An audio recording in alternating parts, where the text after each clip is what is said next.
Hello students, welcome back. In this video we are going to talk about Unit 5 Green Skills of Class 9 IIT 402.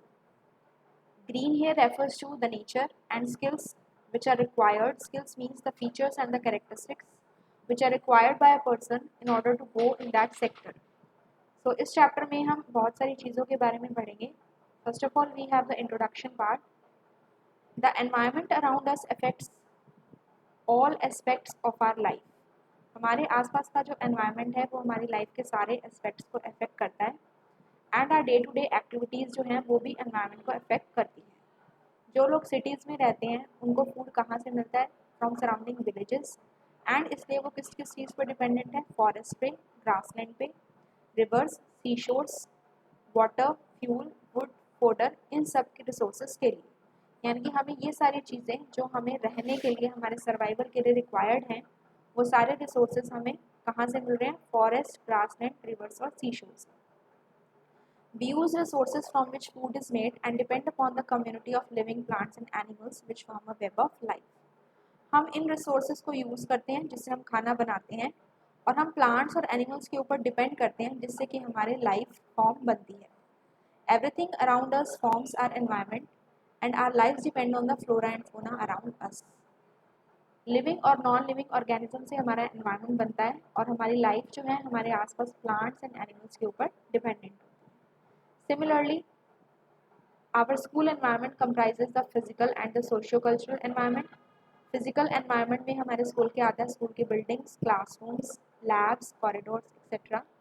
और socio culture environment में हमारे पास आता है teaching by the teacher, student की activities, उनका attitude towards learning, social behaviour, respect for each other's caste, religion and the achievement of the students. Over the years economic development के साथ साथ environment में जो pollution है उसमें भी बहुत increase हो गया.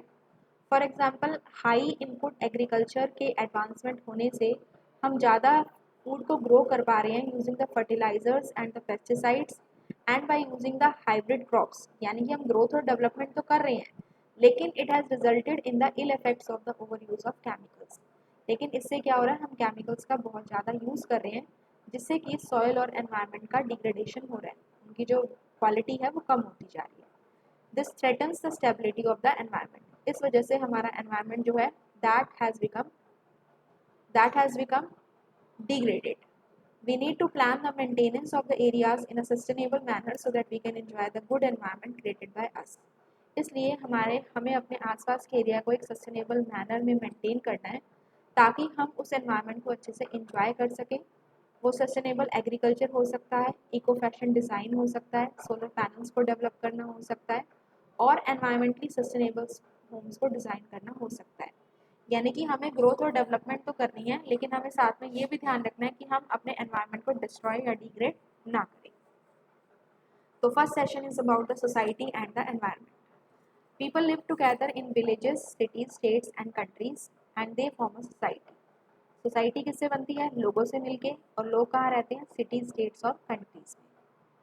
सोसाइटी में जो लोग होते हैं वो एनवायरनमेंट से इंटरेक्ट करते हैं एंड एनवायरनमेंट सेम टाइम पे चेंज होता रहता है. समटाइम्स जो सोसाइटी की इंटरेक्शन होती है एनवायरनमेंट से वो अफेक्ट करती है एनवायरनमेंट के इकोलॉजिकल बैलेंस. बिकॉज पॉपुलेशन जितनी इंक्रीज होगी उतनी ही इकोनॉमिक एक्टिविटीज़ इंक्रीज होंगी, उतनी ही डिमांड बढ़ेगी रिसोर्सेज की. और वहाँ जो लोग हैं फिर क्या करेंगे? नेचर के रिसोर्सेज को यूज़ करना और आप कह सकते हैं उनको ओवर यूज़ करना स्टार्ट कर देंगे जिससे हमारा एनवायरनमेंट जो है वो डिस्ट्रॉय हो जाएगा. Industrial development, intensive agriculture that provides the goods for our increasingly consumer oriented society uses up large amounts of natural resources. जो हमारी इंडस्ट्रियल डेवलपमेंट हो रही है, इंटेंसिव एग्रीकल्चर हो रहा है, ये कंज्यूमर को गुड्स और प्रोडक्ट्स तो प्रोवाइड करा रही है लेकिन इन सबको करवाने के लिए बहुत सारे नेचुरल रिसोर्सेज का यूज़ भी हो रहा है जैसे कि आपके वाटर हैं, मिनरल्स हैं, पेट्रोलियम प्रोडक्ट्स हैं एक्सेट्रा. अब हम बात अगर करते हैं नेचुरल रिसोर्स की तो नेचुरल रिसोर्स एक ऐसा रिसोर्स होता है, अगर हम सिर्फ रिसोर्स की बात करें तो रिसोर्स हमारा नेचुरल और आर्टिफिशियल सब्सटेंस हो सकता है, कोई ऑर्गेनिज्म या एनर्जी हो सकता है which is used by human beings for its welfare, अपने बेनिफिट के लिए. और नेचुरल रिसोर्स की अगर हम बात करते हैं तो ऐसे रिसोर्सेज जो हमें नेचर से मिलते हैं जिसमें कि हमारा आता है water, land, soil, rocks, forest, animals, fossil fuels, minerals etcetera. इन सब नेचुरल रिसोर्सेज के के होने से ही, हम इनके यूज से हम अर्थ के ऊपर सर्वाइव कर पाते हैं और function, we can also function properly. Natural resources को हम डायरेक्टली और इनडायरेक्टली कंज्यूम कर सकते हैं, जैसे कि डायरेक्टली हम फॉरेस्ट के ऊपर डिपेंड हैं फूड, बायोमास और हेल्थ के लिए एंड इंक्रीज लिविंग कंफर्ट के लिए। एंड इनडायरेक्टली फॉरेस्ट किस वे में हेल्प करते हैं? इनडायरेक्टली वो हेल्प करते हैं क्लाइमेट को रेगुलेट करने में, फ्लड को प्रिवेंट करने में, स्टॉर्म प्रोटेक्शन में और nutrient cycling. The resources which have been developed by the human beings during the growth of civilization, ऐसे रिसोर्सेज जो ह्यूमन बींग्स ने डेवलप करे थे जब ह्यूमन बींग्स की ग्रोथ हो रही थी, जो ह्यूमन बींग्स के थ्रू डेवलप करे, जो नेचर ने हमें प्रोवाइड नहीं करे, वो हमारे क्या होते हैं? आर्टिफिशियल रिसोर्सेज, जैसे कि हमारी बायोगैस है, थर्मल इलेक्ट्रिसिटी है, प्लास्टिक्स है, all these things. Now natural resources come in many forms, जैसे कि हमारा सॉलिड, लिक्विड और गैस। वो ऑर्गेनिक हो सकते हैं या फिर वो इनऑर्गेनिक भी हो सकते हैं, वो मेटेलिक भी हो सकते हैं और वो आपके नॉन मेटेलिक भी हो सकते हैं। बात करते हैं हम लैंड रिसोर्सेज की। ह्यूमन बींग्स लैंड को प्रोडक्शन के लिए यूज़ करते हैं, रहने के लिए यूज़ करते हैं और रिक्रिएशन के लिए यूज़ करते हैं। यहाँ पे हम एग्रीकल्चर और नॉन एग्रीकल्चर वर्क के लिए इसे यूज़ करते हैं, जैसे कि हमें वहाँ कोई बिल्डिंग खड़ी करनी है या कोई भी अदर इंफ्रास्ट्रक्चर को डेवलप करना है। इसके बाद आते हैं हमारे फॉरेस्ट रिसोर्सेज। फॉरेस्ट एक नेचुरल रिसोर्स है जिसके अंदर ट्रीज होते हैं। उसके वुड को हम यूज़ करते हैं फर्नीचर बनाने के लिए, रेलवे स्लीपर्स बनाने के लिए, फ्लो वगैरह बनाने के लिए। और इसी के अलावा जो टैनिन्स, गम्स और ड्रग्स जो हमें ट्रीज से मिलती हैं, उसका अपना डिफरेंट यूज़ होता है ह्यूमन लाइफ के अंदर। इसके बाद होते हैं हमारे water resources. Water resources, water हमारे अर्थ की 3/4 पार्ट को कवर करता है एंड हमारी लाइफ का ये बहुत ही इंपॉर्टेंट एलिमेंट है। वाटर रिसोर्सेज में हमारी सारी वाटर बॉडीज आती हैं, rivers, lakes, oceans, aquifers. Water is used in the agriculture, industrial, household, recreation and environmental activities. Water का यूज हम बहुत सारी फील्ड्स में देखते हैं। बात आती है मिनरल रिसोर्सेज की। मिनरल डिपॉजिट एक कंसंट्रेशन है जहाँ पे सॉलिड, लिक्विड या गैशियस फॉर्म में हमें अर्थ क्रस्ट के अंदर पर्टिकुलर मिनरल या उसका ओर मिलता है, जिसकी हेल्प से हम डिफरेंट मटेरियल या आइटम्स बना सकते हैं।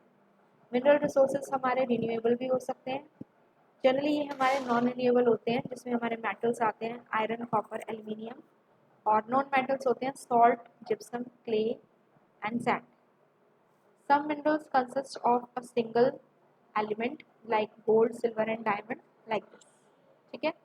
इसके बाद बात आती है हमारे फूड रिसोर्सेज।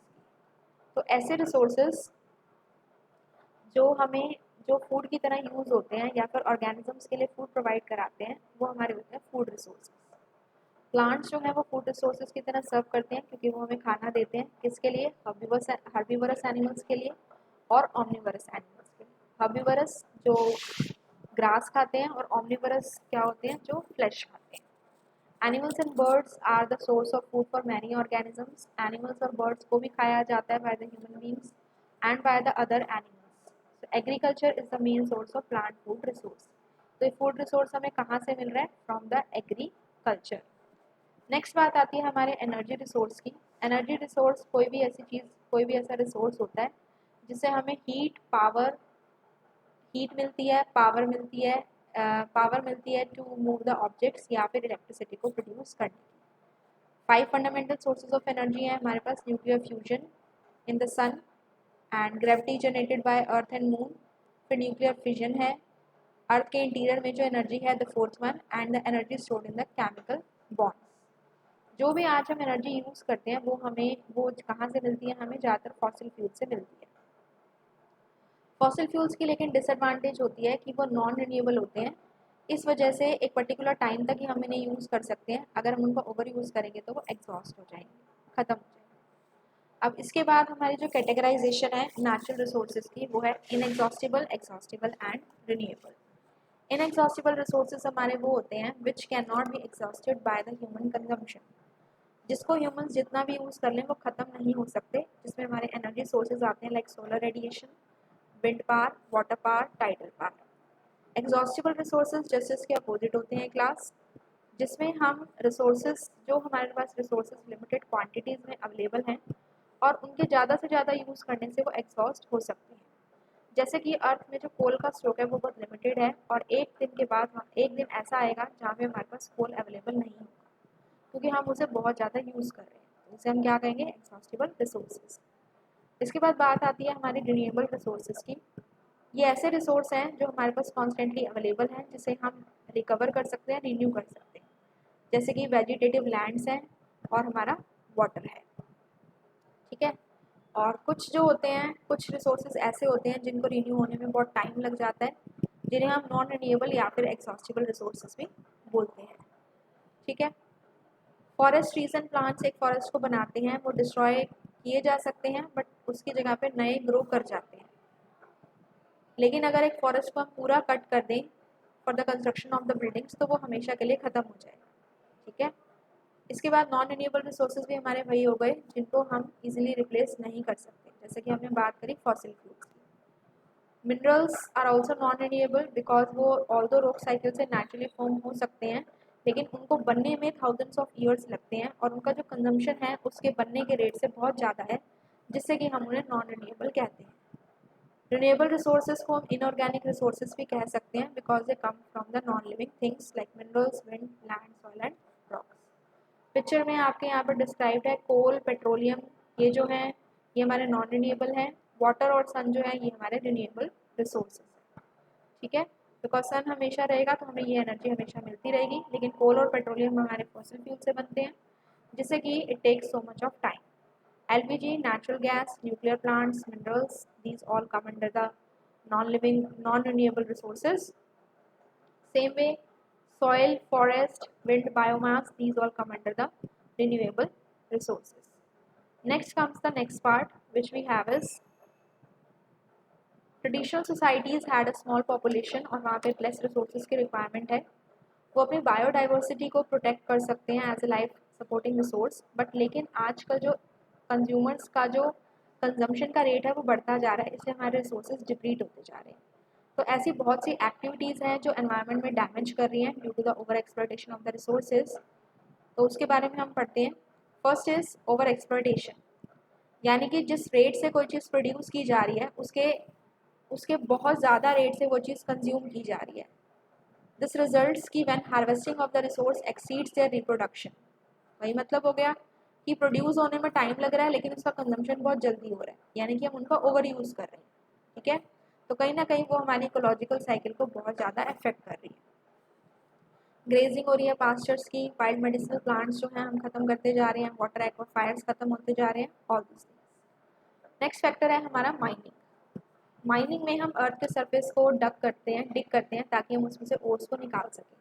ओर्स को रिफाइन करके वैल्यूएबल एलिमेंट्स बनाते हैं, लेकिन इससे क्या होता है उस जगह पे इरोजन बहुत जल्दी हो जाती है, सिंक होल्स बन जाते हैं, वहाँ के जो नीचे बहुत सारे माइक्रो ऑर्गेनिजम्स होते हैं, अर्थों में स्नेक्स हैं, उनका हैबिटेट डिस्ट्रॉय हो जाता है, सॉइल कंटामिनेट हो जाती है और ग्राउंड वाटर केमिकल से क्या हो जाता है, बहुत ज़्यादा इफेक्ट हो जाता है। So it disturbs the ecological balance.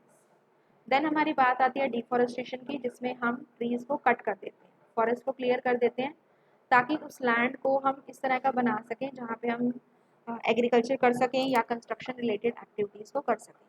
इससे वहाँ पे जो रहने वाले एनिमल्स हैं या प्लांट्स हैं उनका हैबिटेट होता है, उनका घर होता है, वो डिस्ट्रॉय हो जाता है। क्योंकि उनका घर डिस्ट्रॉय हो जाता है तो वो प्लांट और एनिमल स्पीशीज़ भी धीरे धीरे एक्सटिंक्ट होने लग जाते हैं।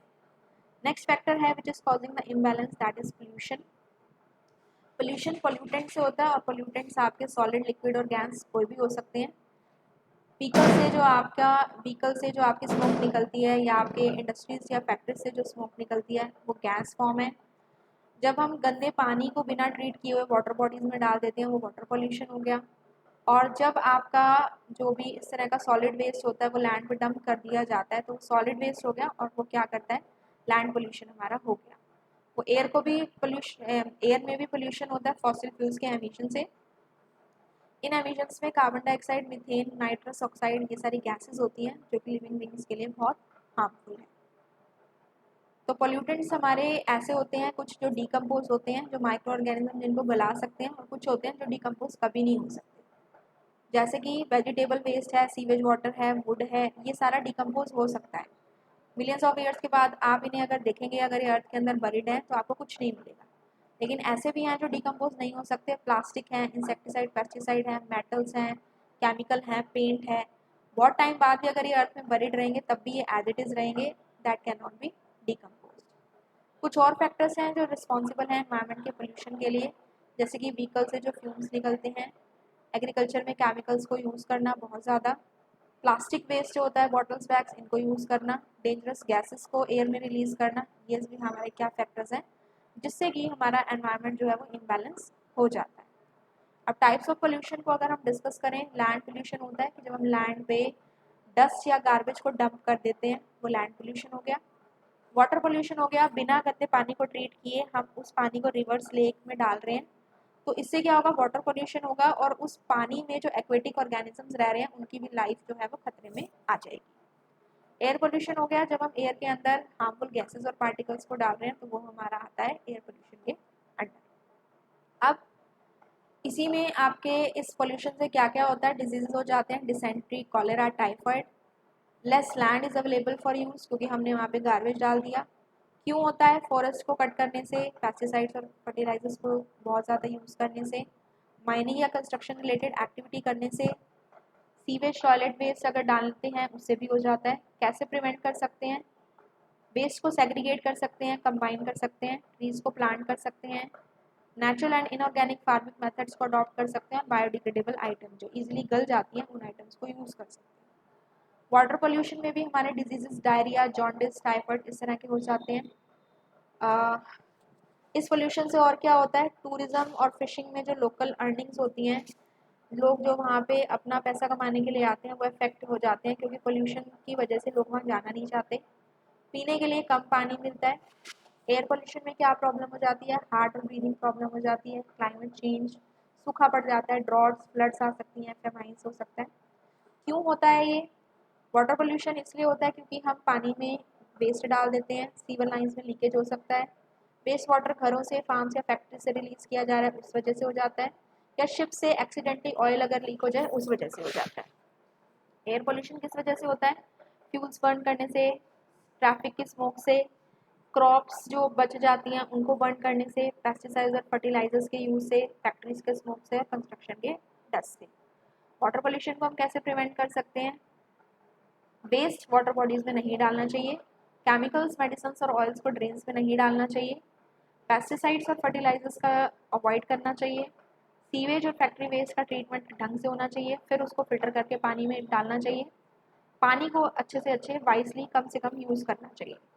एयर पोल्यूशन को कैसे प्रिवेंट कर सकते हैं, रिन्यूएबल सोर्सेज ऑफ एनर्जी के यूज़ करें, पॉल्यूटिंग व्हीकल्स को अवॉइड करें, या फिर कार पूलिंग कर सकते हैं कि बहुत सारी गाड़ियाँ लेके जाने की बजाय हम एक ही में जाएं ताकि बहुत सारे लोग अगर एक ही प्लेस पे जाना चाहते हैं तो ज़्यादा पोल्यूशन ना हो। और दूसरे लोग अगर वेस्ट को बर्न कर रहे हैं या लेफ्ट ओवर क्रॉप्स को बर्न कर रहे हैं तो उनको अवेयर करें इस बारे में। पेस्टिसाइड्स और फर्टिलाइजर्स को अवॉइड करें जिससे कि हार्मफुल गैसेस निकलती हैं। अगर हम अपने वेस्ट को सेपरेट कर देंगे बिफोर थ्रोइंग इट अवे, इसकी हेल्प से हम नॉन बायोडिग्रेडेबल पोल्यूटेंट को एक बेटर वे में मैनेज कर पाएंगे। बिकॉज अगर आप अपने वेजिटेबल वेस्ट को सॉइल में कवर करके रखते हैं तो उससे सॉइल फर्टाइल ही होती है क्योंकि उसके अंदर कुछ न्यूट्रिएंट्स होते हैं, तो इसलिए आपको वेस्ट भी कम थ्रो करना पड़ेगा। Also harmful waste can be separated from the water before it mixes into the drinking water. जो भी हार्मफुल वेस्ट होता है वाटर में उसे हम अलग कर सकते हैं ताकि वो पीने वाले पानी में मिक्स ना हो। ठीक है, नेक्स्ट हमारा है class climate change. Climate change में देखिए एग्जांपल दिया हुआ है कि जब भी आप एक बंद गाड़ी में बैठते हैं जिसकी विंडोज़ और जो ग्लासेस होते हैं पूरे कवर्ड होते हैं, तो आपने फील किया होगा कि वो जो हीट है वो ट्रैप हो जाती है। इसी तरह से अर्थ में जब बहुत सारे फॉसिल फ्यूल्स बर्न किए जाते हैं या इंडस्ट्रीज और जो व्हीकल्स हैं उनका जो आपका स्मोक होता है वो जाता है, तो अर्थ क्या करती है, उसमें से जो गैसेस निकलती हैं उनको ट्रैप कर लेती है और इस वजह से जो अर्थ की हीट है वो बाहर नहीं जा पाती, तो अर्थ का जो टेम्परेचर होता है वो बहुत गर्म हो जाता है जिससे कि ग्लोबल वार्मिंग हो जाती है और इस इफेक्ट को हम बोलते हैं ग्रीन हाउस इफेक्ट। फॉरेस्ट ही हमारा मेन मैकेनिज्म है जो कार्बन डाइऑक्साइड को कार्बन और ऑक्सीजन में चेंज करते हैं। क्योंकि अब फॉरेस्ट कम होते जा रहे हैं इसकी वजह से क्या है, ऑक्सीजन में चेंज नहीं हो पा रहा और कार्बन डाइऑक्साइड जैसी गैसेस जो है वो बढ़ती जा रही हैं जिससे कि ग्रीन हाउस इफेक्ट बढ़ता जा रहा है। ग्रीन हाउस गैसेस हमारी कौन कौन सी है, कार्बन डाइऑक्साइड, मीथेन, इस तरह की। इस वजह से और ह्यूमन एक्टिविटी की वजह से ग्रीन हाउस गैसेस बढ़ती जा रही हैं जिससे कि बेसिकली जो क्लोरोफ्लोरोकार्बन्स होते हैं रेफ्रिजरेटर और एसी से क्लोरोफ्लोरोकार्बन्स जो निकलते हैं या हाइड्रोफ्लोरोकार्बन्स होते हैं उनसे भी इन गैसेस का जो अमाउंट है वो हमारे एनवायरनमेंट में बढ़ता जा रहा है, और ग्रीन हाउस इफेक्ट के होने से जो हमारे स्नो हैं वो मेल्ट होती जा रही है बहुत जल्दी। Carbon dioxide emission into the atmosphere from the burning oil, coal and gas is a serious problem because ये एनवायरनमेंट के लिए बहुत हार्मफुल है। एंड कार्बन डाइऑक्साइड का जो एमिशन है वो 31% इंक्रीज हो गया because of the industrial work. इस वजह से हम देखते हैं कि फ्रीक्वेंट फ्लड्स आ रही हैं और क्लाइमेट बहुत रैपिडली चेंज हो रहा है, which is causing the damage to the crop and the animal life. अब बात आती है हार्मफुल रेडिएशन की। तो ग्लोबल वार्मिंग के होने से जो हमारी अर्थ की ओजोन लेयर है दैट इज गेटिंग डिप्लीटेड। हमारी अर्थ पे एक लेयर बनी हुई है ओजोन लेयर, ओजोन गैस है जो कि सन की यूवी रेडिएशंस को अर्थ में आने में प्रिवेंट करती है, रोकती है। लेकिन क्योंकि ये धीरे धीरे डिप्लीट होती जा रही है तो इस वजह से हमारे जो यूवी रेज हैं वो अर्थ पे आती जा रही हैं, और उस वजह से people are suffering with the cancer and the other diseases. Cleaning chemicals, coolants in the refrigerators and air conditioner, they release the ozone depleting substances. ये ऐसी गैसेस रिलीज करते हैं जिससे कि ओजोन की लेयर कम होती जाती है, and it makes a holes in the ozone layer. It causes increase incidence of health disorders like skin cancer. Okay, फिर बात आती है नेचुरल डिजास्टर की। नेचुरल डिजास्टर में हमारे आते हैं floods, earthquake, landslide. Our actions in exploiting the natural resources such as large dams and buildings, इस वजह से नेचुरल कैलेमिटीज ज़्यादा आती हैं क्योंकि हम डैम्स और बिल्डिंग्स बनाने के लिए बहुत ज़्यादा लैंड का यूज़ कर रहे हैं। इस वजह से नेचुरल कैलेमिटीज भी, रेट ऑफ नेचुरल कैलेमिटीज भी क्या होता जा रहा है, इंक्रीज होता जा रहा है। अब हमें अपने एनवायरनमेंट को अगर सेव करना है तो हम क्या कर सकते हैं? हमें लोगों को एजुकेट करना पड़ेगा, अवेयर करना पड़ेगा। अगर हम उन्हें एजुकेट करेंगे तो उनको ये चीज़ें समझ में आएंगी और वो अपने नॉलेज और स्किल्स को यूज़ करेंगे ताकि वो एनवायरनमेंट को सेव कर सकें और वो एक रिस्पॉन्सिबल सिटीजन बन सके। अब सबसे पहले बात आती है कि हम एनवायरनमेंट के बारे में सीखें, एनवायरनमेंट के थ्रू सीखें, और उसके बाद बात आती है लर्निंग फॉर द एनवायरनमेंट। ठीक है, तो एनवायरनमेंट के बारे में सीखें कि हमें उसकी अंडरस्टैंडिंग लेनी है कि क्या क्या रिक्वायर्ड है एनवायरनमेंट में, किस तरह का काम हमें करना चाहिए, किस तरह से हमें अपने सराउंडिंग को प्रिवेंट करना चाहिए। Then next is learning through the environment. हम अपने एनवायरनमेंट से सीखें कि कौन कौन सी एक्टिविटीज़ हैं जो हमें करनी चाहिए, क्लासरूम में हम इन चीज़ों को सीखें और फोकस करें और उसको प्रैक्टिकली करके देखें। The direct contact with the environment provides a relevant context for acquiring the knowledge, skills and practical experience to learn. ठीक है, एनवायरनमेंट के डैमेज को तभी हम मिनिमाइज कर सकते हैं अगर हमारे पास उससे रिलेटेड पूरी नॉलेज और स्किल्स होंगे, ताकि हम रिसोर्सेज का एफिशिएंट यूटिलाइजेशन कर सकें और टेक्नोलॉजी को इंटीग्रेट कर सकें अपनी ग्रोथ में। फिर है learning for the environment. Learning for the environment में हुआ कि हमारा एम है the development of the informed response and responsibility towards the environment. हम एनवायरनमेंट के लिए सीख रहे हैं, इट मीन्स हम एनवायरनमेंट को इस तरह से यूज़ करेंगे कि वहाँ पे जो नेचुरल रिसोर्सेज हैं उनका ओवर यूज़ ना हो। फिर बात आती है reduce, reuse and recycle. Reduce का मतलब है जो हमें चीज़ नहीं रिक्वायर्ड है हम उसका यूज़ ना करें, और कोई भी रिसोर्स अगर बहुत कम क्वांटिटी में है तो उसका रिड्यूस हम कम से कम करें। रिड्यूस वैसे कम होता है, तो कोई भी रिसोर्स जो हमारे पास बहुत ज़्यादा अमाउंट में है और अगर हमारा उसका यूज़ इतना नहीं है तो उसे कम से कम यूज़ करें। कम अमाउंट में है तब भी कम यूज़ करें, ज़्यादा अमाउंट में भी है तब भी उतना यूज़ करें जितना हमें रिक्वायर्ड है। जैसे कभी कभी शॉपिंग करते हुए हम अननेसेसरी आइटम्स ले लेते हैं जिनका कम रेट होता है, डिस्काउंट पे होते हैं, वो ले लेते हैं, लेकिन जैसे कि प्लास्टिक कैरी बैग्स वगैरह होते हैं, लेकिन इससे क्या होता है हमारा एनवायरनमेंट अफेक्ट हो रहा है, तो हमें उन चीज़ों को रिड्यूस करना चाहिए। इसी तरह से हम जूट बैग्स का यूज़ कर सकते हैं instead of the plastic bags. Next is reuse, चीज़ों को दोबारा से यूज़ करना।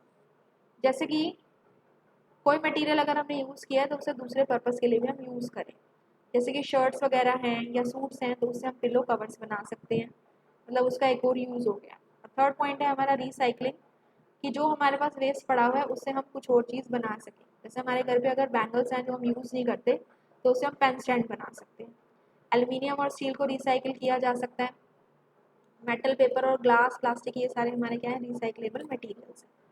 तो रीयूज़ हो गया और रिसाइकलिंग का काम हो गया कि जैसे हमारा जो डस्टबिन्स होते हैं पार्क्स में, उसमें सॉलिड और वेट वेस्ट होता है, तो सॉलिड वेस्ट में कोई ऐसी आइटम है जिसको दोबारा से बनाया जा सकता है, वो हमारा क्या हो गया, रिसाइकलिंग हो गई। ठीक है, रिड्यूस हो गया यूज लेस थिंग्स, रीयूज़ हो गया, चीज़ों को लॉन्गर टाइम के लिए यूज़ करें, और रिसाइक्लिंग हो गया, चीज़ों को नए और डिफरेंट वेज में यूज़ करें। जैसे कि इन्होंने यहाँ पे बताया कि पेपर को हम रिसाइकिल करके दोबारा से पेपर बना सकते हैं। जैसे जो पेपर हम यूज़ करते हैं उसके थ्रू आपने देखा होगा कि हैंडमेड डायरीज बनती हैं, वो यूज्ड पेपर से बनती है। ठीक है, so this is all about reduce, reuse and recycling. What can we do to save the environment? तो एनवायरनमेंट को सेव करने के लिए हम क्या कर सकते हैं? एयर पोल्यूशन जो होता है, एयर पोल्यूशन होता है तो उसे हम अवॉइड कैसे कर सकते हैं? जो बर्निंग मटेरियल्स हम करते हैं, वीट और राइस स्टॉक फील्ड में बर्न करते हैं, उसे अवॉइड कर सकते हैं। नेचुरल वेंटिलेशन को प्रेफर कर सकते हैं इन प्लेस ऑफ फैंस और air conditioner when the temperature is fine. Energy का जो यूज़ है, इलेक्ट्रिक और लाइट अप्लाइंसेस जब नहीं चाहिए उन्हें बंद कर दें। पब्लिक ट्रांसपोर्ट का यूज़ करें, साइकिल्स एंड सोलर एनर्जी और विंड एनर्जी का यूज़ करें। वाटर पोल्यूशन जो होता है तो उसको हम कैसे अवॉइड कर सकते हैं? रिवर्स में और लेक्स में वेस्ट ना थ्रो करें। रिसाइकिल्ड वाटर को हम यूज़ करें, preferably water harvested through rains, उसे हम यूज़ करें। वेस्ट जो होता है उसे हम प्लास्टिक बैग्स अवॉइड कर सकते हैं कि हमें नहीं यूज़ करने, और वेस्ट को सेग्रीगेट कर सकते हैं थ्रो करने से पहले, ताकि बायोडिग्रेडेबल वेस्ट को हार्वेस्ट किया जा सके। फूड के जो केमिकल्स होते हैं उसमें फर्टिलाइजर्स और जो पेस्टिसाइड्स हैं इनका यूज़ अवॉइड होना चाहिए। इसके प्लेस पे हम ऑर्गेनिक नेचुरल फूड को प्रमोट कर सकते हैं। फॉरेस्ट प्लांट में ओवर यूज़ ऑफ पेपर जो है उसको अवॉइड करना चाहिए, और रीयूजिंग पेपर जो है ताकि हम पेपर बेस्ड प्रोडक्ट बना सकें वो करना चाहिए, ताकि हम पेपर को रीयूज़ करके उससे हम पेपर बेस्ड प्रोडक्ट्स बना सकते हैं। वाटर के अंदर हम वाटर का जो ओवर यूज़ है उसे अवॉइड कर सकते हैं, और वाटर को रिड्यूस कर सकते हैं। प्रेफरेबली वाटर के यूज़ को रिड्यूस कर सकते हैं बाथिंग करते टाइम या फिर बकेट में, by using the water filled in the bucket instead of the shower. Shower के बजाय हम क्या कर सकते हैं? बकेट में वाटर को फिल कर सकते हैं। So students, with this we have covered the session number 1 of this unit number 5. In the next video we'll move on to the next sessions. I hope students you have understood the topic discussed in the video. In case any doubt is there, you can ask me in the comment section. If this video has helped you, you can share it with your friends, and please like, share and subscribe the channel and share it with your friends. I'll meet you in my next video.